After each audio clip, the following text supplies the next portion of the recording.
elementos biográficos de Maite Alberdi. Maite tiene doble nacionalidad, chilena, nació en Chile, pero también tiene una nacionalidad española. Tiene un cruce de orígenes entre vascos, andaluces y una mezcla bien curiosa, de ahí que justamente la abuela es la que canta tanta copla, ¿no? Que eso debe haber llamado la atención ese elemento. Pues sí, la abuela tiene las raíces. La abuela era de origen andaluz, me contaste, sí. Y contaros que a nivel de estudio, eso también se refleja bastante en la película. Estudió estética, algo que se ve muy bien en cómo están esos objetos bellamente reflejados, cómo cada cosa habla, incluido hasta un tenedor, sin hablar de las cremas y los pasteles. Hay una mirada muy bella, ¿no? Que eso después lo hablaremos. Estudió estética, estudió también comunicación social, algo que también se aprecia en muchos guiños de la película, y audiovisual.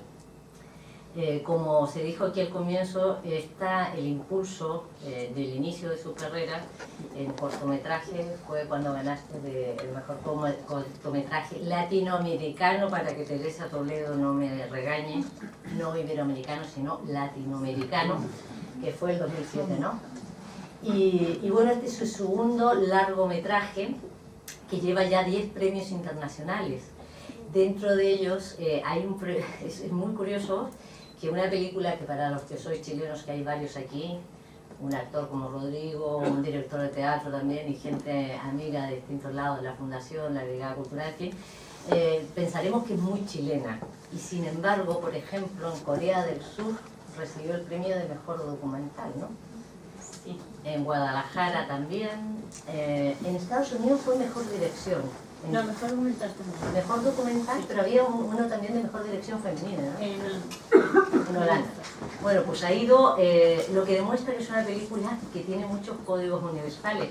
Tal vez, y aquí ya empiezo a dialogar contigo, tal vez porque tú nos revelas qué hablan nuestras madres y nuestras abuelas cuando no estamos. Sí, o sea, yo creo que es universal porque, claro, todo el mundo, o sea, me terminaba pasando hasta en Corea que alguien me decía, oye, es igual a mi abuela, entonces, ¿cómo? Y sí, yo creo que nos recuerda a alguna abuela, alguna tía, alguna mamá, y las conversaciones íntimas de mujeres que se dan en espacios privados y a los que uno no tiene acceso. Yo creo que eso es lo que es la abuela totalmente universal. ¿Por qué la opción tan de cerrarla en el espacio tan íntimo, en que la cámara esté tan encima, en que los planos generales sean tan pocos?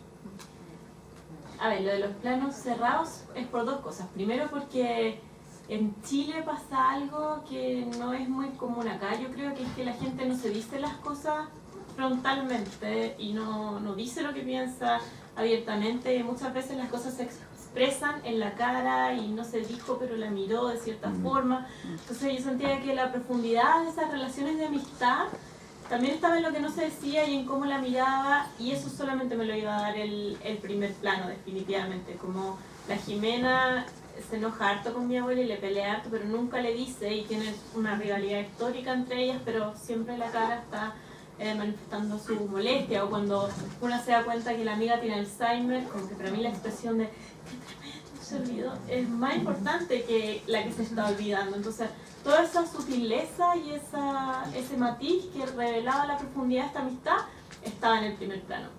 Y al mismo tiempo, porque como grabamos tanto tiempo, grabamos 5 años, una vez al mes, 200 horas, ¿no? 200 horas de material, yo tenía que poder pegar en una sola película todos estos años, y los primeros planos me permitían hacer eso, porque el vestuario no cambiaba, los fondos no cambiaban, las estaciones del año eran siempre la misma en ese primer plano, trabajamos iluminando igual, por lo tanto yo podía jugar en el montaje pegando muchos años en una misma escena. Como esas son las razones de estar ahí. Y también nos quedamos en la mesa porque yo sentía que en esa mesa estaban los años de amistad, y no era una película de ellas individualmente, no había que ir a la casa ni verlos con la familia, era la historia de una amistad, y la historia de esa amistad se revelaba en ese espacio en el que habían pasado muchos años. Solo hay un personaje, bueno, hay como personajes que son como sombras que hacen un contrapunto de lo que no se dice, pero que lo estás mostrando en la película, que son las empleadas, como se dice en Chile, las nanas, ¿no?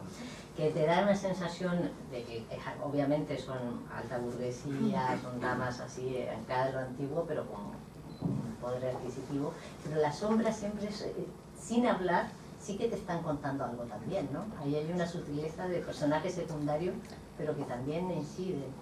¿Por qué lo trataste así sin A ver, meterla? porque había un tema, o sea, no es una película que estés haciendo una crítica social en lo absoluto, esta es una película sobre la amistad, sobre la vejez, sobre el rol de la mujer en la sociedad, yo creo que esos son los temas centrales, pero yo no podía obviar la clase de estas mujeres porque pertenecen a un grupo bastante sesgado, chileno, y también es una clase llena de contrastes, porque ellas hablan mucho de que las criaron para ser buenas niñas de casa y para estar en el hogar, pero finalmente las que cocinan todo son las empleadas, entonces todo eso que es raro y que funciona en esta clase había que plantearlo, y para mí la única manera en que eso se visualizaba en este espacio era a través de la empleada doméstica. También yo digo, no es una crítica porque a mí me pasa desde mi generación que yo tengo una distancia muy grande con estas mujeres, o sea, yo no pienso ideológicamente como ellas, como choco mucho en mis opiniones en relación a las de ellas, y a mí como directora, cuando uno hace documentales, uno siempre le dicen, ya, ¿cuál es tu punto de vista? ¿Cuál es tu punto de vista? ¿Cuál es tu punto de vista? ¿O cuál es tu mirada sobre este personaje? Y me pasaba que para mí era muy difícil mientras estaba filmando, porque yo decía, ellas son personajes que piensan completamente distinto a mí, y yo en muchas cosas yo le estoy dando voz a personajes que son completamente distintas, pero al mismo tiempo yo las quería mucho, y las quería porque las entendía, y porque entendía de dónde venían, y porque entendía cómo las criaron en el colegio. Era el mundo de tu abuela, además. Era el mundo de mi abuela, pero más allá de la relación afectiva con mi abuela, porque yo por lo menos con mi abuela tenía ciertas conexiones ideológicas que con las otras no tengo hasta el día de hoy. Yo las quería igual, pero las quería igual porque son mujeres que entendí que salieron del colegio y no tenían derecho a voto, que en realidad en el colegio les enseñaron a ser solo dueñas de casa, y les tocó vivir un periodo de cambios históricos radicales en el rol de la mujer en la sociedad, y hoy día tienen que estar ahí discutiendo sobre matrimonio homosexual, que no cabe en su cabeza. Y yo digo como, ¿pero por qué no lo entienden? Pero también entiendo de dónde vienen. Entonces, más allá de una crítica, yo creo que fue una película que trató de abrir un poco la mirada a por qué cierto grupo social piensa como piensa, y de dónde viene el conservadurismo en nuestra sociedad. Y en Chile fue increíble porque, si bien una película que está representando una clase claramente, funcionó de manera muy masiva, tuvo mucha audiencia en salas y de manera... 25.000 espectadores. Sí, que para un documental es una alto. barbaridad. Estuvo 4 meses en cartelera, y fue muy transversal, o sea, iba todo tipo de público a verla y todo el mundo se identificaba. ¿Por qué? Porque al final la clase ya no era tema. Hay una inclusión de un personaje que es como un personaje que hace un quiebre también aparte, que es el caso, en este caso es de tu tía, ¿no? Cuando es el momento de la flauta. Ajá. Que también es lo único como cosa de contexto familiar que está. ¿La incluyes porque es parte ella permanente de las...? No, yo no la iba a incluir, de hecho el plano de ella tocando la flauta la tuve que grabar a posteriori, lo grabé mucho tiempo después cuando ya estaba terminando la película, porque dije hay que verla, porque mi idea era solamente quedarnos con ella, pero se volvió importante narrativamente, porque yo no sabía que mi abuela iba a morir, y como era una preocupación para ella, y lo único que nos hacía oler quizás su muerte era como qué va a pasar con ella, qué pasa con la Francisca. Sí, con la Francisca. Lo tuve que hacer después de que mi abuela murió, porque dije, ok, esto tiene que entrar porque es el personaje que va a llevar la narrativa y va a llevar el guión, y termina en eso. Entonces como que me tuve que hacer cargo posteriori de ese personaje que al principio no tenía considerado. ¿Cómo logras la adaptación tan natural, o sea, que llega a parecer falsa ficción? Porque es verdad que hay diálogos que tú dices que parece que le hubieran pasado un guión, ¿no? ¿Cómo logras que estas mujeres realmente, o sea, por un lado, verdad que tú tienes la cercanía de ser la nieta de una de ellas, que eso favorece muchísimo en una inclusión? Normalmente el documentalista tiene que pasar mucho tiempo antes de que se adapte. Pero ¿cómo lograste que ellas se hicieran con la cámara, y cómo trabajaste con ella para que se acostumbraran o se olvidaron, o cómo fue ese proceso? Sí, bueno, ha sido bien increíble la espontaneidad de ellas y de hecho a ellas, como que a ellas les da rabia porque dicen que la gente del cine las felicita y le dice que bien se prendió el guión y dicen, no, no tiene ningún guión en mi vida. Entonces se ponen furiosas.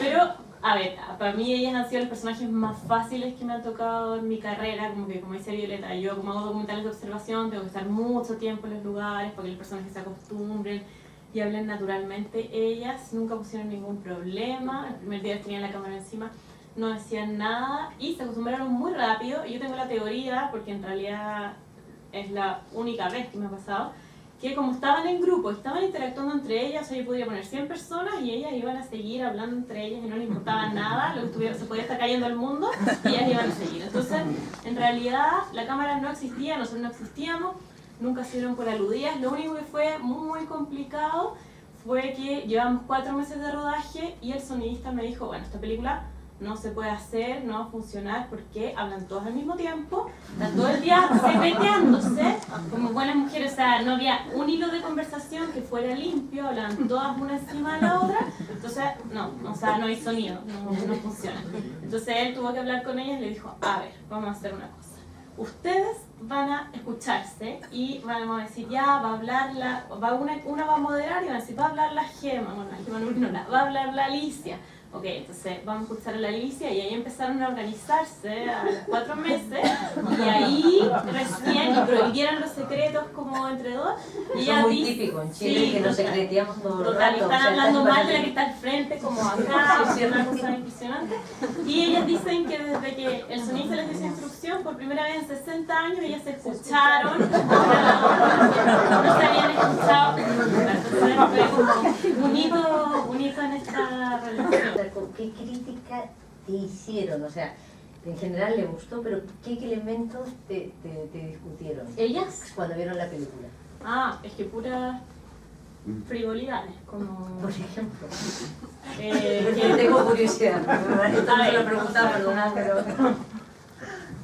Es que es un tema aparte cuando ellas vieron la película, porque es otra película. Ahora hay solo 3 vivas, entonces cuando terminé la película solamente 3 alcanzaron a verlas, hice una función privada solo para ellas. A mí, como directora de documental, me pasa que la exhibición más difícil, nunca me pongo nerviosa, pero el único día que estoy nerviosa es cuando la van a ver los personajes, porque es muy fuerte verse en pantalla y lloraron toda la película y yo me sentía pésimo, dije, ¿qué hice? Pero al final me decían que lloraban porque la vida estaba ahí, fue muy fuerte para ellas ver a las que ya no estaban. Pero de ahí, de todas las funciones en adelante, se ríen una de la otra, como son muy conscientes. Y bueno, la película estuvo 4 meses en cartelera, ellas iban todos los fines de semana a un cine distinto para que la gente las saludara. Me han dicho que mi papá le tocó una canción que dice como que se paran un poco al final y cuando alguien la reconoce, saluda. Entonces la película les cambió la vida y como que ahora está, o sea, tienen un nivel de actividad que a los 80 y largos. Sí, 85, se volvieron como rockstar en Chile porque ellas, o sea, me pidieron, queremos hacer la prensa nosotros. Entonces como que yo no voy a las actividades de prensa, van ellas totalmente solas, se han hecho muy famosas, van, no sé, un día me llaman y dicen, mañana vamos a ir en la mañana al matinal del Canal Nacional. El matinal es como lo que ve todo Chile, el programa de la mañana, como para la gente, y si quieres vas, me dice, como ella. Y ahí, o sea, en el matinal, bailando con el conductor, o sea, las han hecho todas, hicieron la gira nacional para presentar la película a ellas, fueron a Estados Unidos a un festival, no, están como vueltas locas. Y de crítica, la única crítica que me hicieron fue, bueno, la Jimena, que hasta el día de hoy alega que... Jimena es la más gordita, perdón, por si alguno no sé, la que tiene una expresividad en los ojos tremenda. No, alegan que como no le contraté una maquilladora profesional. Ella vio la película y aprendió que ella no se puede maquillar como se maquillaba, que ahora se maquilla bien. Yo encuentro que sí, no igual que antes, pero aprendió. Y lo más gracioso también fue para la Van Premier nacional que se dio en, o sea, como la Van Premier grande antes del estreno en sala. La Angélica, que es la que habla que el marido le fue infiel, que ella perdonó que no son infieles. Llegó a la Van Premier con el marido y todas nosotras puso delante, o sea, fue la venganza. No, las amigas decían, esto es una venganza en vida. Estaban felices de que Nunca más la quiso volver a ver ni acompañar al cine a la función. ¿Cómo ver a estas mujeres? O sea, ¿qué sentís cuando ven a ver? Bueno, es que es tan genial porque es que no estaban actuando, ¿no? Claro. Era verdad que obviamente que lo que estaba sucediendo era verdad, pero cuando hablaban de, por ejemplo, del maquillaje, ¿no? Que tuviste una crítica, es que no, es que yo me fijé en el delineado del ojo y él digo, pero es genial porque en realidad está retratando una verdad y si hubieses interferido ya perdería valor. Pasa lo que pasa cuando a veces nos felicitan los argentinos, viene una compañía de Argentina aquí en España y ven el trabajo. Hay tal vez una diferencia con la técnica española en cuanto a que lo que sucede no importa que es orgánico, es verdadero. Y lo que estaba sucediendo aquí no hacía falta guión. O sea, cuando vos también comentaste que les habías dado unos temas para hablar, yo también me preguntaba todo el tiempo, bueno, todas las preguntas que le hiciste acerca de los planos, me preguntaba, ¿cómo es que la mirada no se les iba a la cámara? Porque supongo, a ver, la cámara estaría a una distancia, pero es muy difícil para alguien que no es profesional, que no se le distraiga la mirada y que no, habrás editado obviamente, pero yo vi... Un muy buen trabajo de edición. No, es que el trabajo que has hecho tú de dirección y de edición es alucinante, la verdad que te felicito por eso y por lo que has, lo que has logrado guionar la historia, siempre manteniendo la atención. Y claro, de las actuaciones, no puedo llamar actuaciones porque no siento que estuviesen actuando. Pero aquí es no sé, la sensación que yo tuve cuando la vi la primera vez y luego la vi de nuevo. Era muy chejoviana. Falsa ficción, siempre hablamos de falso documental, para mí esto es una falsa ficción. Totalmente, sí, yo no sabía cómo definirlo, pero... Falsa ficción, ¿qué piensas tú, Rodrigo, también?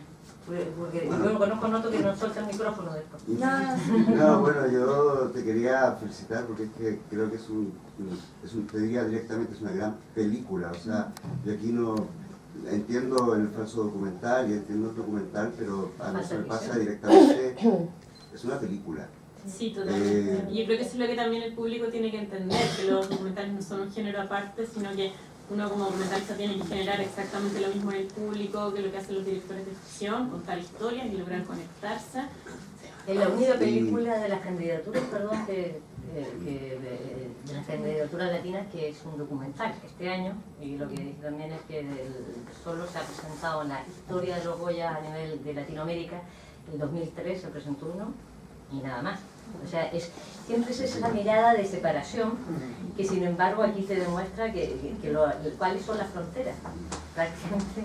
Y en relación a todo eso, bueno, el cine chileno, a pesar de que ya lleva unos años ganando premios y saliendo afuera y teniendo una presencia muy activa en festivales internacionales, pero no siempre consigue una calidad técnica. Todavía estamos allí atascados de pronto en cosas técnicas. Yo vi hace poco aquí el club, que tiene muy buenos premios, nominaciones, y es que no les escuchaba, no les entendía, ¿no? O sea, a nosotros los chilenos pues nunca se nos entiende. Que hablamos, pero claro, estas señoras son mayores y se entienden perfectamente. Una cosa es que no se nos entienda porque hablamos de una determinada manera, ¿no? Y otra cosa es que la parte técnica del trabajo no permita que se entienda.